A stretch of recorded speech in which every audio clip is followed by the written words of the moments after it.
Pour la première fois, la Navy américaine a déployé une arme qui bouleverse les réseaux des cartels dans le Pacifique. Autrefois enfoui au cœur de programmes ultra classifiés, le système laser Helios tire désormais à la vitesse de la lumière. Et chaque tir ne coûte plus que quelques dollars.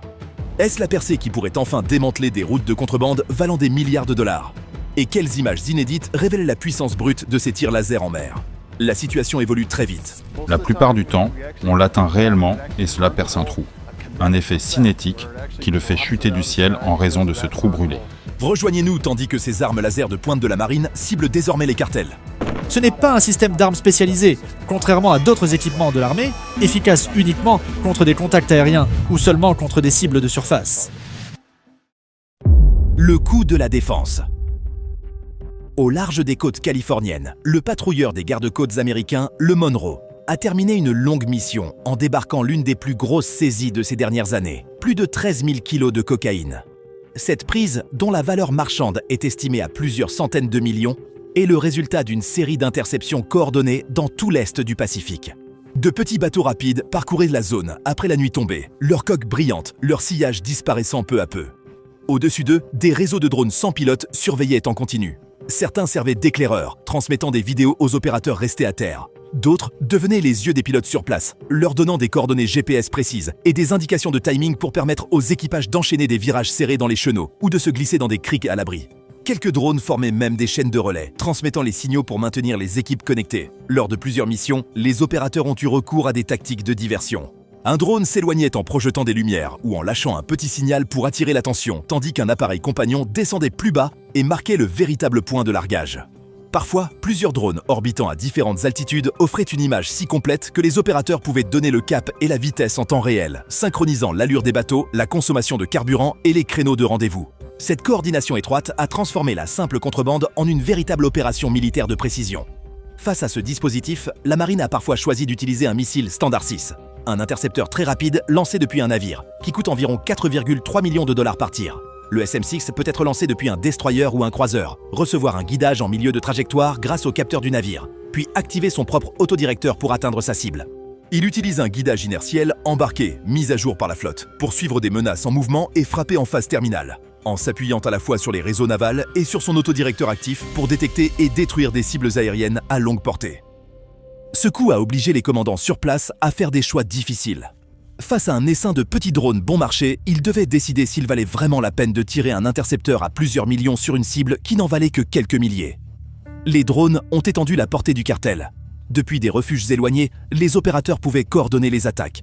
Leurs signaux révélaient les angles morts des patrouilles. Les relais informaient les navires et les horaires permettaient aux bateaux de traverser des voies maritimes très fréquentées.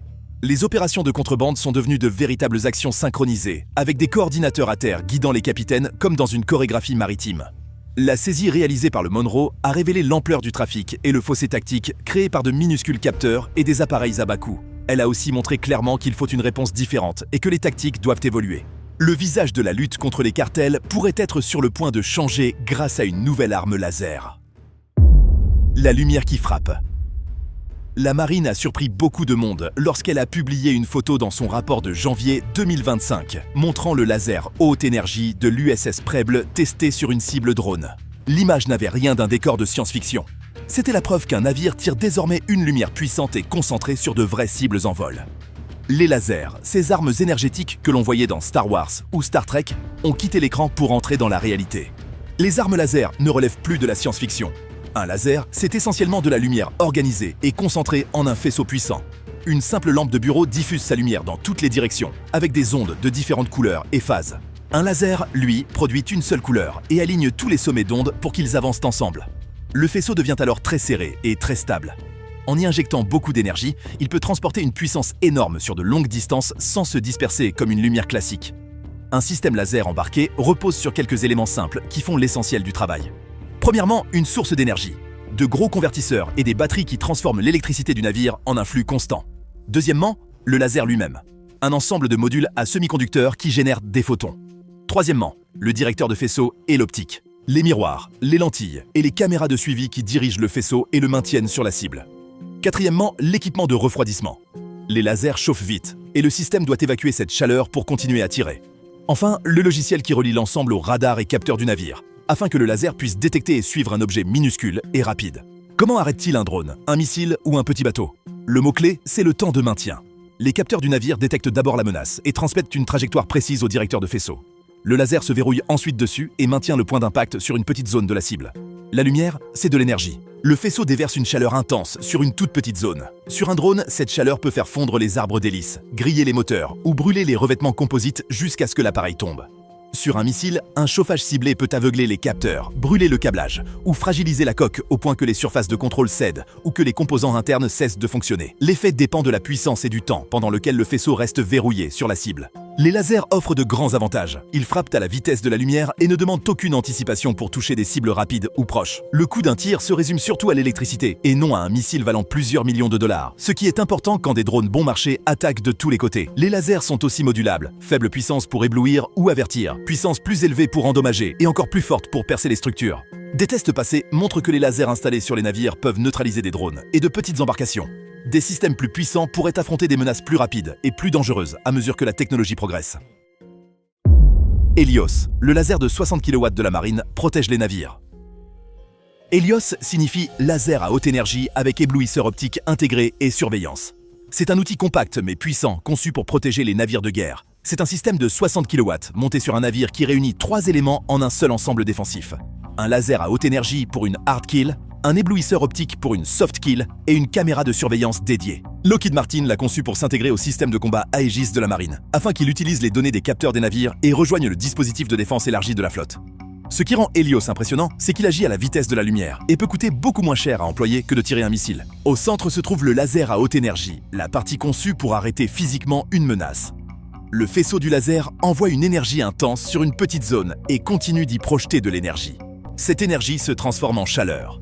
Sur un drone, le laser peut chauffer les moteurs, faire fondre les hélices, griller l'électronique ou couper des pièces structurelles légères. Sur un petit bateau d'attaque, un faisceau bien ciblé peut endommager du matériel essentiel comme les capteurs ou les systèmes de direction. C'est ce qu'on appelle un hard kill. L'arme endommage ou détruit définitivement la cible pour l'empêcher de fonctionner. Un hard kill élimine complètement la menace, au lieu de seulement la perturber. En parallèle du hard kill, il existe le brouilleur optique, un laser de faible puissance qui a un rôle très différent. Au lieu de brûler des composants, il cible les yeux et l'électronique des capteurs ennemis. Les caméras, les autodirecteurs infrarouges et les autres systèmes d'imagerie ont besoin d'une lumière claire et stable pour voir et viser. Le brouilleur inonde ces capteurs d'une lumière vive et contrôlée, rendant les images floues, délavées ou illisibles. C'est un soft kill. Il ne détruit pas physiquement la cible, mais il l'empêche de collecter des informations et de viser correctement. Un soft kill peut être très utile.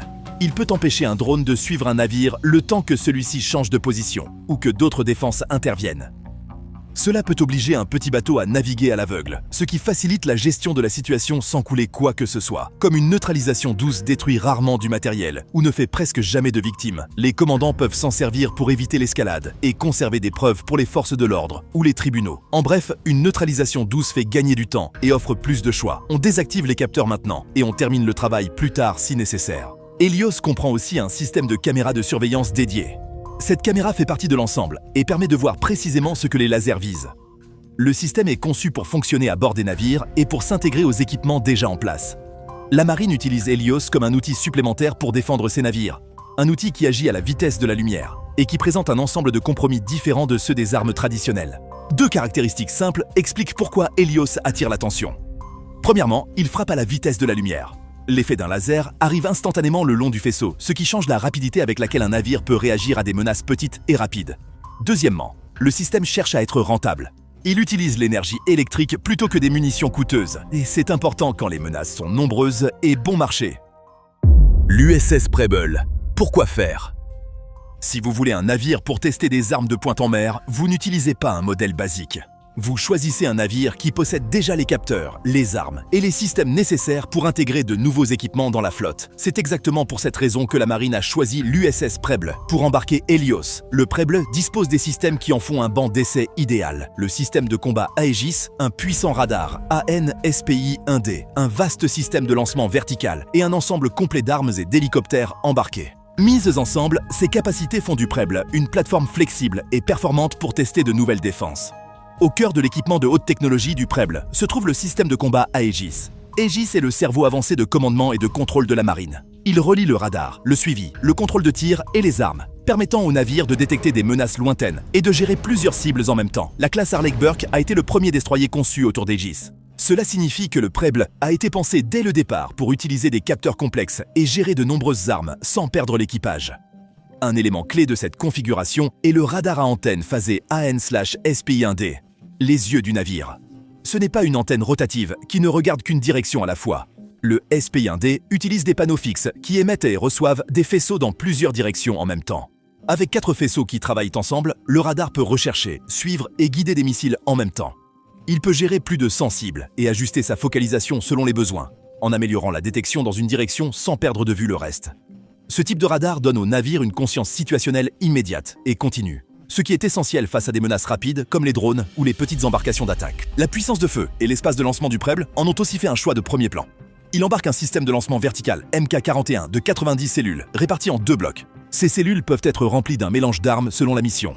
Des Tomahawk pour les frappes terrestres, des missiles standards pour la défense aérienne, des SM-3 pour la défense antimissile balistique, des roquettes anti-sous-marines ou des ESSM Quad-Pack pour la défense antimissile de courte portée. Ce niveau de flexibilité permet aux navires d'équilibrer les nouveaux systèmes avec des armes éprouvées afin de pouvoir tester des lasers ou d'autres technologies sans perdre son rôle de combat essentiel. Au-delà des missiles, le Preble est équipé pour de nombreuses missions.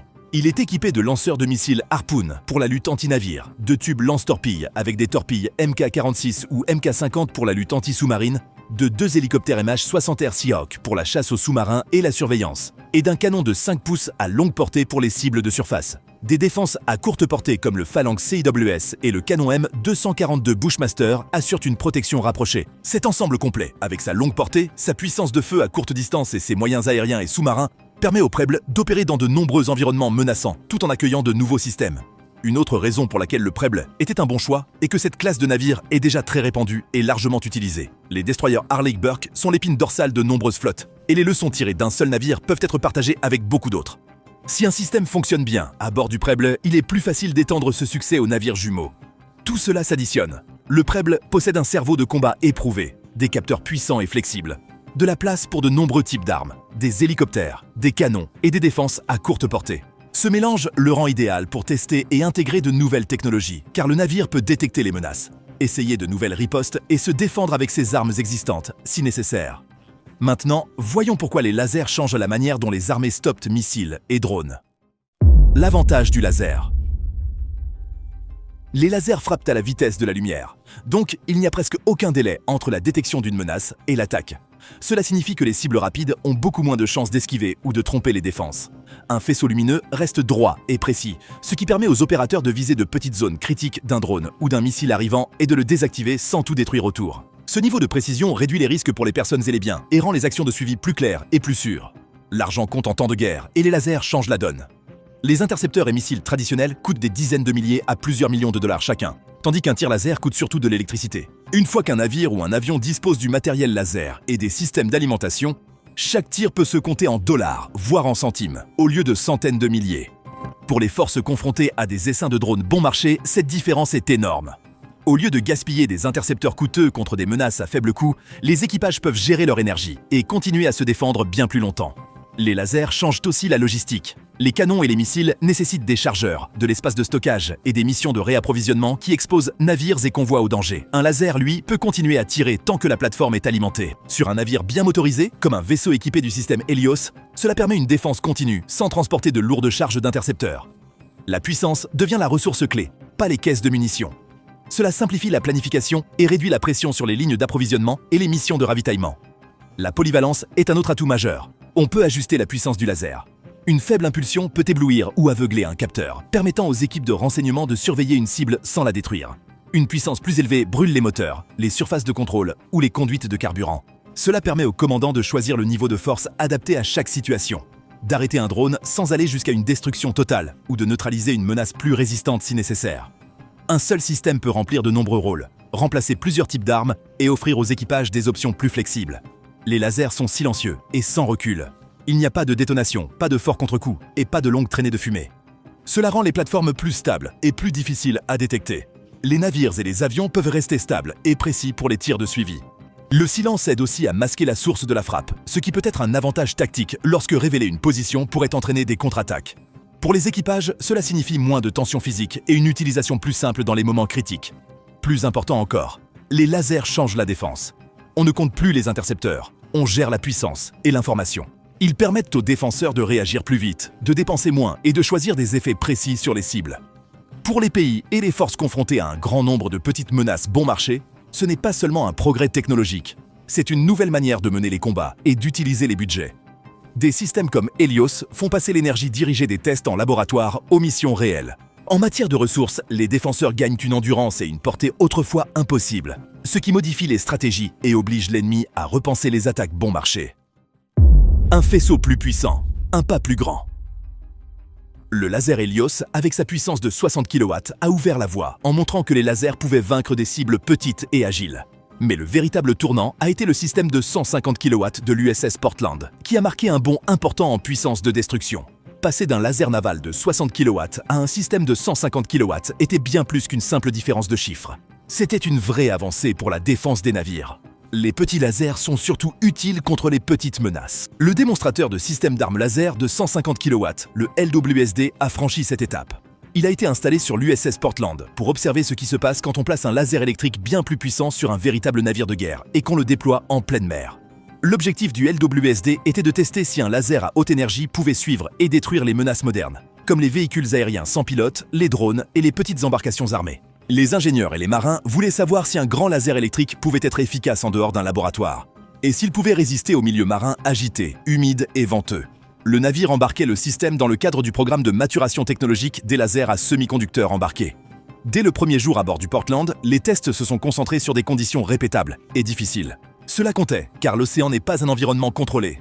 Le vent déplace les cibles, les vagues font tanguer le navire et l'équipement de visée.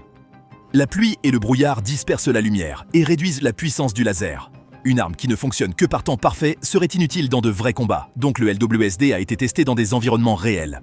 Des essais dans le Pacifique ont mis le système à l'épreuve contre des cibles mobiles en pleine mer. Plus tard, les ingénieurs ont mené des tests dans le golfe d'Aden, un corridor très fréquenté, connu pour son mauvais temps, son trafic maritime dense et ses cartels de la drogue.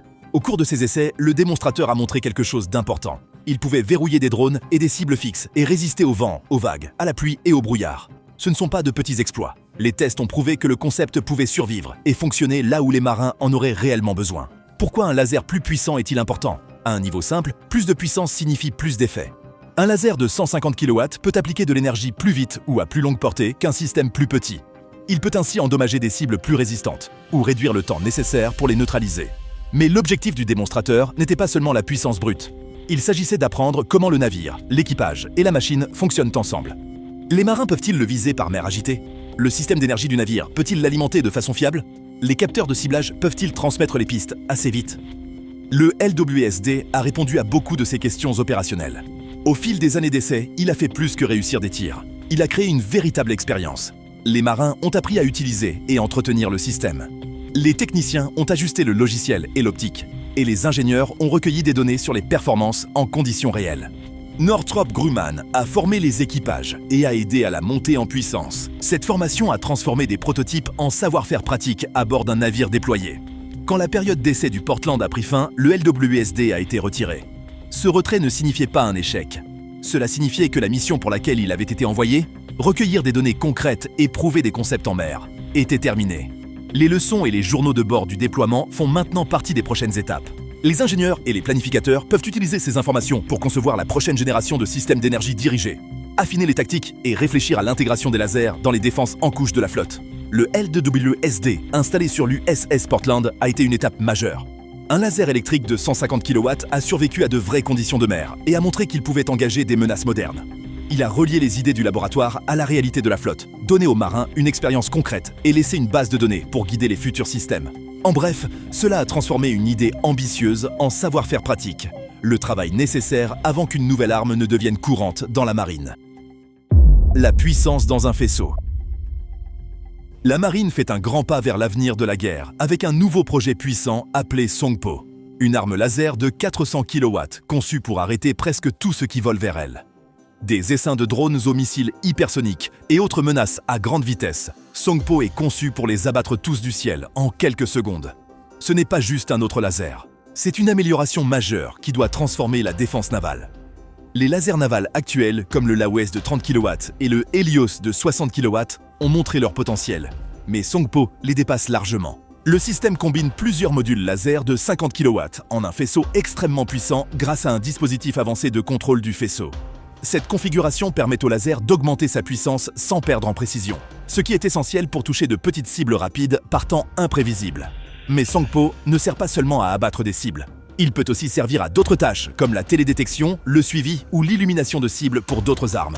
Il est conçu pour une utilisation navale et terrestre, offrant à la marine une arme flexible capable de se défendre contre les menaces modernes, depuis presque n'importe où.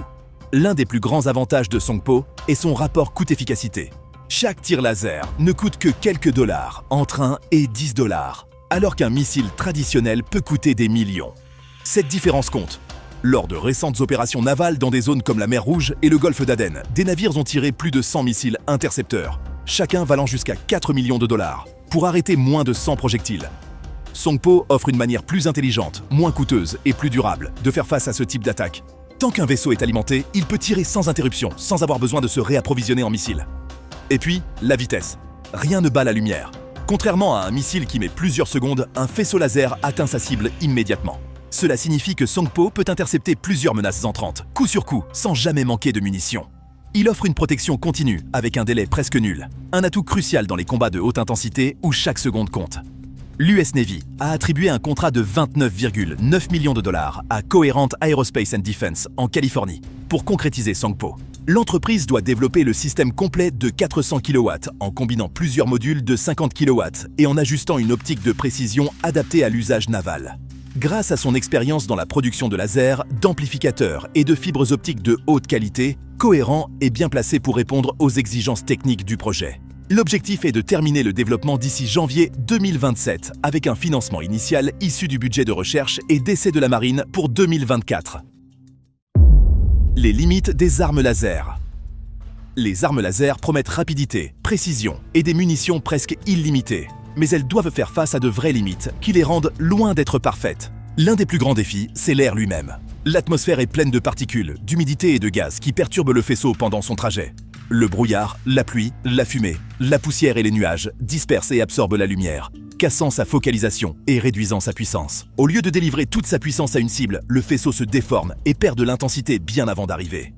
Dans certains cas, ce qui commence comme un faisceau solide et concentré finit par se disperser comme une lampe de poche dans le brouillard, ce qui réduit fortement son impact. Ces effets atmosphériques réduisent la portée et la précision d'un laser. Un jour clair et sec permet au faisceau de voyager loin et de rester stable, mais l'air humide ou enfumé peut facilement le bloquer ou le dévier. Près de l'océan, où de nombreux lasers navals opèrent, les conditions sont encore plus difficiles à gérer. La chaleur montante, les particules de sel et la vapeur d'eau provoquent ce que les experts appellent l'épanouissement thermique et la réfraction. Ces distorsions font trembler et vaciller le faisceau, obligeant des systèmes de contrôle complexes à ajuster sa focalisation en permanence. Même si la technologie aide à atténuer ces problèmes, aucun logiciel ni matériel ne peut totalement dépasser le mauvais temps. Pour l'instant, les lasers fonctionnent au mieux sous un ciel clair et un air sec, ce qu'aucune armée ne peut garantir à chaque mission. La puissance et l'énergie sont un autre défi majeur. Les lasers à haute énergie nécessitent d'énormes quantités d'électricité pour rester efficaces. Générer autant de puissance sur un navire ou un véhicule mobile est difficile. Beaucoup de navires de guerre utilisent déjà la plus grande partie de leur énergie pour le radar, les capteurs et la propulsion. Ajouter un système laser puissant pousse encore plus ses limites. Plus un laser consomme d'énergie, plus il devient difficile de le maintenir pendant de longues opérations. Même quand il y a assez d'électricité, les lasers ne sont pas très efficaces. Une grande partie de leur énergie se transforme en chaleur plutôt qu'en lumière. Cette chaleur doit être évacuée rapidement pour éviter la surchauffe du système. L'équipement de refroidissement prend de la place précieuse et ajoute du poids, ce qui peut affecter les performances du navire. Si le laser surchauffe, il doit faire une pause pour refroidir, ce qui l'empêche de tirer pendant ce temps. La gestion constante de la chaleur rend le tir continu difficile, surtout dans les combats intenses où chaque seconde compte. Recharger ou maintenir l'alimentation du laser est un autre obstacle. Les systèmes à haute énergie consomment tellement de courant que les batteries ou les générateurs ne peuvent les alimenter que pour une durée limitée. Après plusieurs tirs puissants, le système peut avoir besoin de temps pour se recharger, ce qui réduit sa réactivité face à plusieurs menaces. Dans une vraie bataille où des vagues de drones ou de missiles peuvent attaquer en même temps, ce court temps d'arrêt peut faire une grande différence. Il existe aussi d'autres limites pratiques. Les lasers ont besoin d'une ligne de visée claire vers leur cible. Ils ne peuvent pas contourner les collines, la fumée ou les obstacles. Et tout ce qui bloque leur trajectoire les rend inutiles. Les surfaces réfléchissantes réduisent aussi leur effet. Certains métaux, revêtements ou matériaux réfléchissants peuvent renvoyer ou disperser le faisceau, obligeant le laser à rester plus longtemps concentré sur le même point pour causer de vrais dégâts. Cela rend plus difficile la neutralisation de cibles rapides qui ne restent jamais immobiles. Malgré tous ces obstacles, les États-Unis, Intexi travaille sans relâche pour les surmonter. Les ingénieurs développent des systèmes énergétiques plus puissants, des méthodes de refroidissement plus efficaces et des technologies avancées de contrôle du faisceau capables de s'adapter aux changements météo et atmosphériques en temps réel. N'oubliez pas le pouce en l'air si la vidéo vous a plu. Et surtout, abonnez-vous et activez la cloche des notifications.